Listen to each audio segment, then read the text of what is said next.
Gusto mo magnegosyo? Tanungin mo kaya muna yung sarili mo. Handa ka bang gumising na umaga at matulog ng gabing-gabi na? Handa ka bang magsakripisyo ng luho at saya? O baka naman gusto mo lang ng madali ang pera? Ang negosyo, hindi yan para sa mahina ang loob.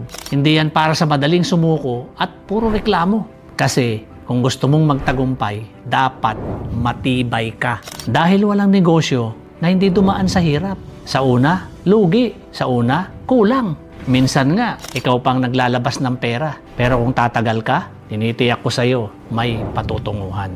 Kung sisimulan mo at hindi ka titigil, may resulta. Kaso, karamihan, maraming gustong magnegosyo, pero tamad. Gusto ng kita, ayaw naman mag-effort. Gusto ng milyon, ayaw naman magbanat ng buto. E paano ka aasenso kung ayaw mong sumugal? Ang negosyo, walang kasiguraduhan yan. Pero ang sigurado, walang nagtagumpay na hindi nagsimula. Lahat ng malalaking brand, nagsimula sa maliit yan. Wala namang instant yaman. Lahat dumaan sa proseso. Kaya kung gusto mo magnegosyo at yumaman, dapat handa kang sumakit ang ulo. Dapat handa kang mawalan ng tulog. At higit sa lahat, handa kang magtiis at lumaban. Real talk lang, mga ma'am sir. Negosyo, kaya mo ba talaga? Kung hindi ka handang magsakripisyo, huwag mo nang simulan. Mapapagod ka lang.